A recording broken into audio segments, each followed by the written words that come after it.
Hello guys, যদি part 1 আর part 2টা না শুনে থাকেন তাহলে পার্ট 1 আর পার্ট 2টা শুনে আসুন। আর হ্যাঁ, আমার ভিডিওটা ভালো লাগলে অবশ্যই সাবস্ক্রাইব, লাইক আর কমেন্ট করে দেবেন।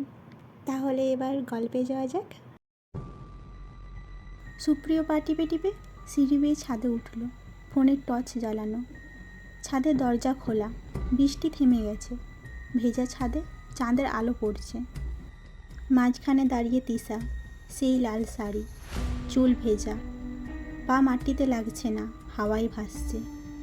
পাশে অনির্বাণ, তার কপালের বাপাশে বিশাল কাটা দাগ, যেটা অ্যাক্সিডেন্টও হয়েছিল। তৃষা হাসল। জন্মদিনের কেক কাটবি না সুপ্রিয়দা? অনির্বাণ মাথা নিচু করে বলল, আমি বলতে চাইছিলাম ভাই, কিন্তু সাহস পাইনি। ওই দিন তৃষার সাথে আমার ঝগড়া হচ্ছিল তোকে নিয়ে। আমি ভাবছিলাম তুই ওকে পছন্দ করিস, রাগের মাথায় ধাক্কা দিয়েছিলাম। আমি খুনি। সুপ্রিয়র পা কাঁপছে। তোরা তোরা মৃত? তৃষা এগিয়ে এলো। মৃত? কে বলল? আমি আটকে আছি সুপ্রিয়দা। যেদিন সত্যিটা সবাই জানবে সেদিন মুক্তি পাবো। অনির্বাণও আটকে গেছে গিল্টের জন্য।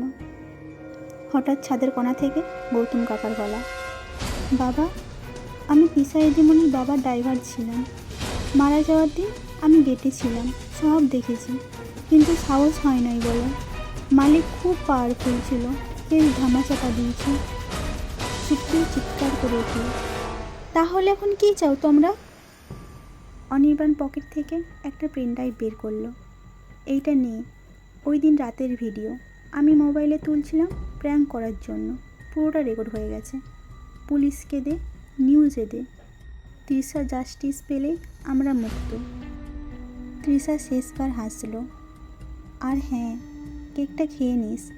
আমি নিজে বানিয়েছিলাম তোর জন্য 10 বছর আগে, খাওয়াই হয়নি।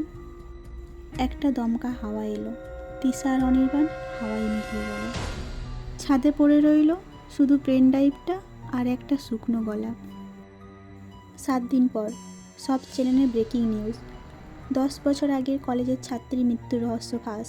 বন্ধুর ধাক্কায় মৃত্যু, ভিডিও ভাইরাল। অনির্বাণের পরিবার কেস রিওপেন করেছে। পোস্টমর্টমের রিপোর্টে ধাক্কার চিহ্ন পাওয়া গেছে। সুপ্রিয় নিজের ফ্ল্যাট ছেড়ে দিয়েছে। যাওয়ার আগে টেবিলে রাখা কেকটা খেয়েছিল। 10 বছরের পুরনো কেক, কিন্তু মুখে দিতেই মনে হলো এই মাত্র বানানো। গৌতম কাকা রিটায়ার নিয়ে গ্রামে চলে গেছে।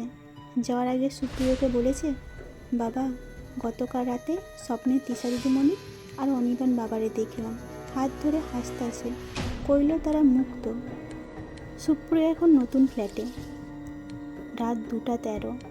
হঠাৎ কলিং বেল বাজল।